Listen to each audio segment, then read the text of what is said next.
di YouTube channel dan podcast Andi Suanda. Mendadak viral sebuah berita, yaitu lagi heboh di sebuah desa di Kabupaten Tuban. Tiba-tiba ada sejumlah penduduk yang tiba-tiba kaya mendadak dan menjadi miliarder. Mengapa seperti itu? Karena Pertamina akan melakukan pembangunan kilang minyak di daerah tersebut. Sehingga akhirnya Pertamina membebaskan lahan-lahan milik penduduk di daerah tersebut. Sehingga akhirnya beberapa orang itu menerima jumlah uang yang cukup banyak, mulai dari 4 miliar sampai dengan puluhan miliar. Kalau di rata-rata mereka terima kurang lebih satu orangnya sekitar 8 sampai 9 miliar.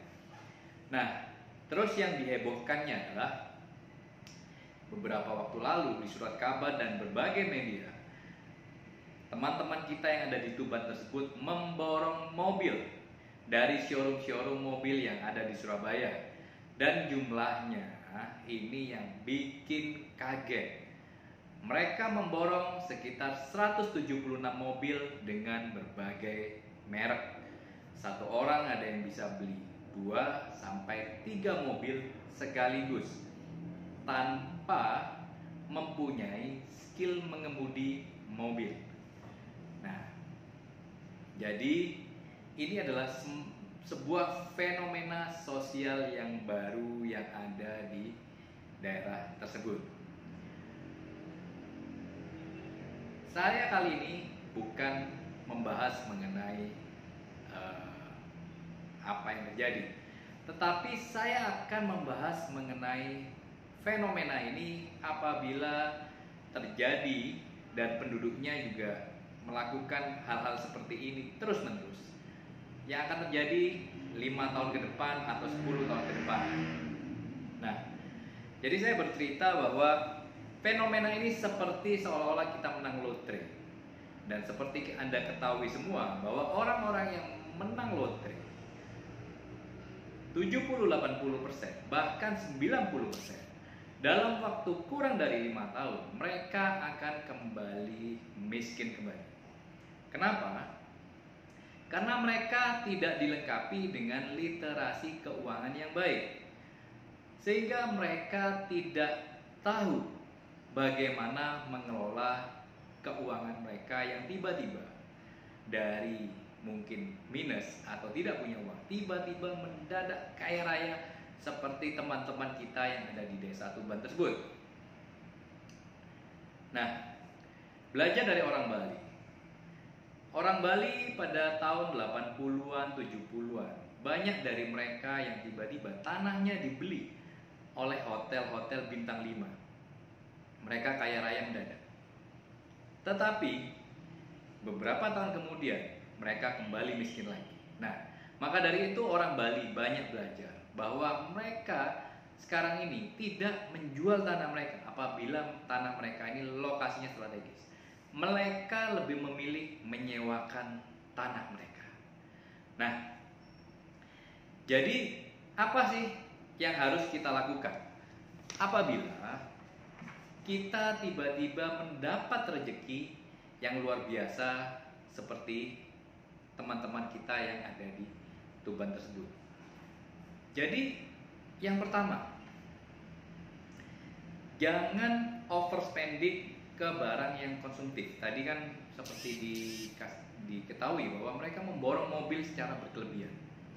Ada juga yang mereka akhirnya membeli alat-alat olahraga seperti sepeda statis. Padahal kalau masyarakat di kota justru beli sepeda yang bisa untuk outdoor. Nah, hal-hal yang sebetulnya mereka sendiri nggak tahu pemakaiannya. Dan ada juga yang overspending di dalam konsumsi.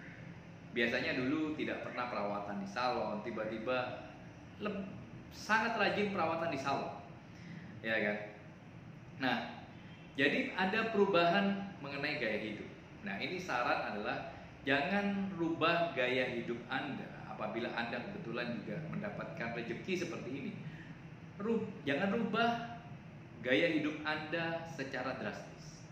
Karena sebetulnya orang-orang yang kaya secara finansial, yang mereka betul-betul mapan secara finansial, justru gaya hidup mereka adalah sederhana. Mereka tidak suka menghambur-hamburkan uang mereka untuk hal-hal yang sifatnya konsumtif. Karena kita hidup sebetulnya bukan untuk hari ini saja. Kita bukan hidup untuk kita sendiri. Kita hidup untuk anak kita dan cucu-cucu kita. Oke.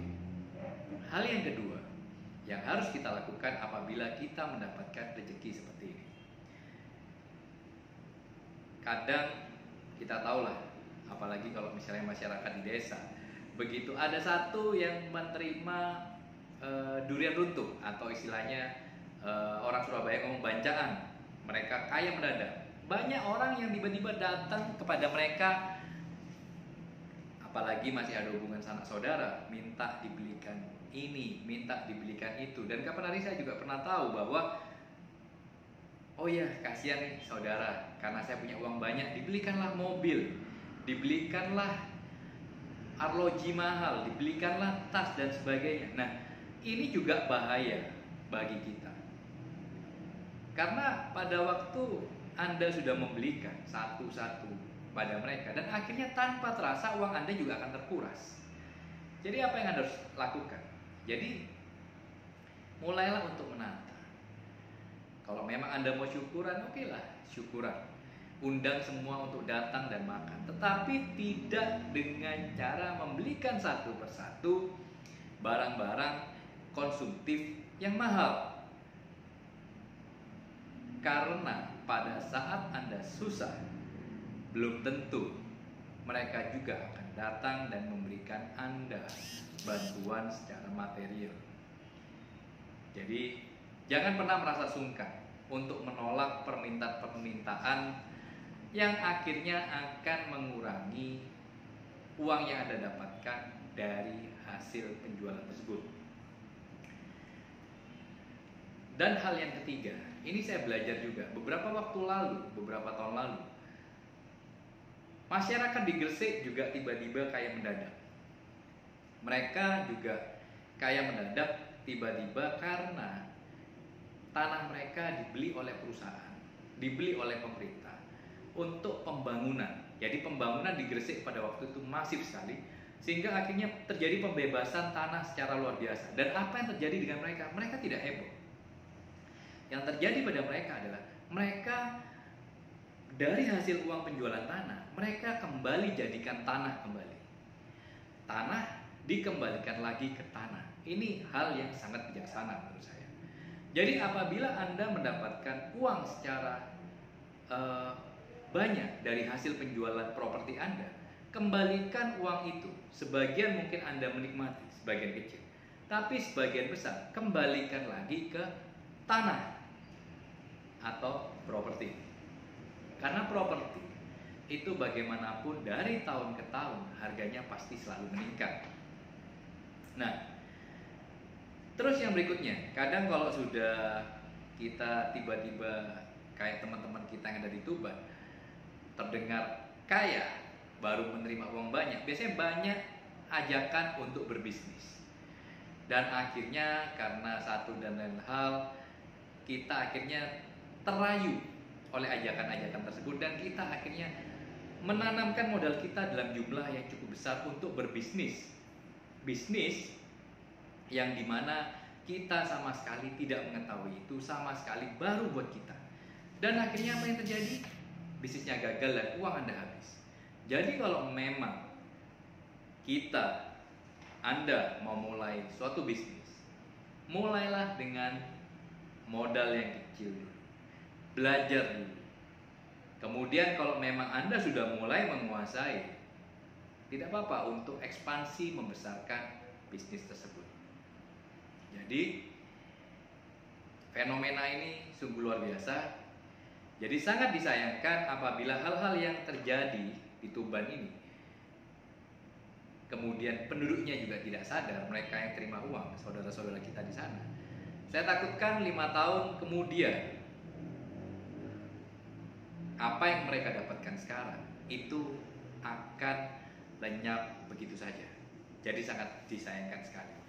Semoga konten ini berguna bagi Anda dan Anda tahu bagaimana mengatur uang Anda apabila Anda menerima sesuatu dalam jumlah yang besar. Thank you.